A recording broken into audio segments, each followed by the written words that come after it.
తెలంగాణ వాదానికి సంబంధించి ఒక క్లారిటీ ఇవ్వలేదు వైఎస్ఆర్ కాంగ్రెస్ అనే ఆరోపణ వస్తుంది. అన్ని నీవే ప్రశ్నలు అడిగితే ఒప్పుకోను. ఒకటి అడిగినావు, ఇంకెవరన్నా ఉంటారులే చాలా మంది. అంటే నీకంటే సబ్జెక్టు స్థానిక సంస్థలకు సంబంధించిన విషయము. స్థానిక సంస్థలకు సంబంధించి నేను చెప్పినాను. నీకు అందులో అంకెలు సంఖ్యలు ఏమన్నా దోషం కనపెడితేనో నేను చెప్పిన దాంట్లో ఉంటే అడగండి. ఒక సబ్జెక్ట్ నుంచి ఒక సబ్జెక్టు పోతేట అది మేము సర్దిద్దుకుంటాంలేండి. నేను సర్దిద్దుకుంటానన్నాను కదా. మీ సలహా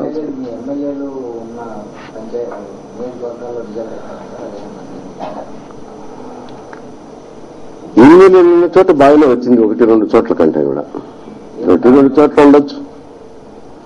అన్ని అంత మైక్రో లెవెల్ కాదు. జనరల్ గా కోఆర్డినేటర్లు, సింగిల్ కోఆర్డినేటర్లు, ఎమ్మెల్యేలు ఉన్న చోట బాగానే వచ్చినాయి. ఒక చోట 2-3 కోఆర్డినేటర్లు ఉన్న చోట, కొన్ని చోట్ల లేరు కోఆర్డినేటర్లు. అటువంటి ప్రాంతాల్లో ఉన్న చోట కొద్ది తక్కువ ఉండొచ్చు. మొత్తం మీద అయితే మాది 2 సంవత్సరాలు. ఒకరికేమో 30 సంవత్సరాలు వయసుంది, ఒకరికేమో 100 సంవత్సరాలు ఉంది. 2 సంవత్సరాలను కంపేర్ చేస్తున్నారు. 2 సంవత్సరాల వయసు ఉందని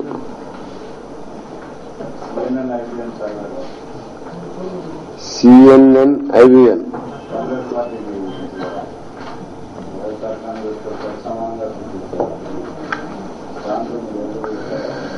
ఇప్పుడు ఏకీభవించేది ఏకీభవించకపోయేది వేరు సమస్య. ఏకీభవించరా అంటే వారు పెట్టుకున్న ప్యానలిస్టే. అందులో ఆ సర్వే చేసే సంస్థలో ఉమ్మడిగా సర్వే చేసిన దాంట్లో ప్యానలిస్టులు అందరూ రాత్రి కూడా మాట్లాడినారు అనుకుంటున్నా. నాకు తెలిసి వాళ్ళెవరు కూడా ఈ సర్వేని గురించి మెరిటోరియస్ గా ఉందని ఎవరు చెప్పలేదు. అందరూ కూడా ఒకటే ఒక విషయం, ఆ సంస్థల్లో ఒకరికి అధిపతిగా ఉండి ఇప్పుడు రిటైర్ అయినారనుకోండి, ఆయన చెప్పింది కూడా జగనే ఈ రాష్ట్ర రాజకీయాల్లో నెంబర్ 1, ఆయనకే పరపతుందని చెప్పి ఆయన చెప్పడం జరిగింది. అన్నిటికంటే ముఖ్యమైన విశేషం ఈ సర్వే గురించి చెప్పాలంటే, వీళ్ళు తీసుకున్నది 10 కోట్ల జనాభా ఉన్న ఈ రాష్ట్రంలో 1681 సర్వే శాంపుల్ తీసుకున్నామన్నారు. 1681 శాంపుల్ అంటే ఎంత చిన్న సైజు శాంపుల్లో చూడండి. ఈ చిన్న సైజు శాంపుల్లోనే మళ్ళా వాళ్ళ సర్వే ప్రకారం రాసుకునే రాతల్లోనే కాంగ్రెస్ పార్టీకి పరపతి పడిపోయింది, పరిపాలన బాగలేదన్నారు, అవినీతిమయం అన్నారు, వారి పర్సెంటేజ్ కూడా పడిపోయిందన్నారు. ఏదో 39 నుంచి ఏదో 27కో ఏదో అనుకుంటాను సమ్ పర్సెంటేజ్ పడిపోయిందన్నారు. పడిపోయినా కూడా నెంబర్ 1 అంట. అంటే అంకెలు సంఖ్యలు కూడా చూపించి రాసుకునేది ఒకటిగా కనపడుతుంది. కానీ ఆ సర్వే పూర్తి వాస్తవాలకు దూరంగా ఉన్న సర్వే. అందులో వాస్తవాలు ప్రతిబింబించడం లేదు. అటువంటి సర్వేను పట్టుకొని దాని గురించి మాట్లాడాల్సిన అవసరం లేదు.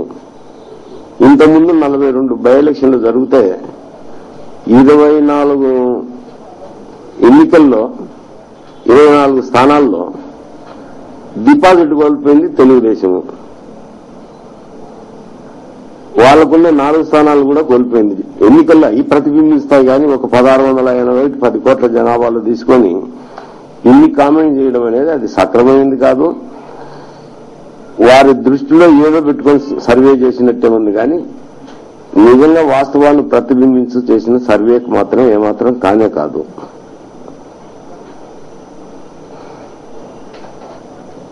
నిన్న ప్యానల్ డిస్కషన్ నిన్న వాళ్ళకి అందరికీ తెలుస్తుంది. అది ఏం సర్వే అయింది కూడా. ఆ సర్వే బాగలేదనేది ఈ రాష్ట్ర రాజకీయాలకు సంబంధించి జగనే ఫోర్స్ అని చెప్పింది కూడా వాళ్లే చెప్పారు, వాళ్ళ ప్యానలిస్టే చెప్పారు. అంతకంటే నేను ఈ సర్వే గురించి ఏం చెప్పమంటావు? ఎందుకని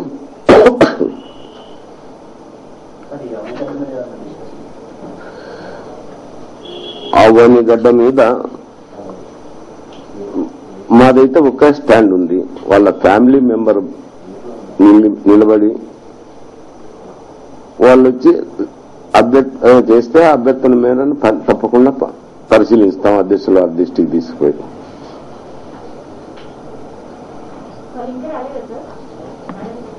నాకైతే ఐడియా లేదు వాళ్ళు వచ్చినారా లేదా, వాళ్ళు రిక్వెస్ట్ చేసినారా అని. నేనైతే అది రిక్వెస్ట్ చేయకపోతే what is the option? We have to contest. Request చేయాలి కదా, రిక్వెస్ట్ చేయకుండా ఊరికి వదిలిపెడతారా? అప్పటి ముఖ్యమంత్రి ప్రతిపక్ష నేతతో మాట్లాడినాడు అనుకుంటాను. లెటర్ పెట్టడమే కాదు, మాట్లాడినాడు అనుకుంటాను.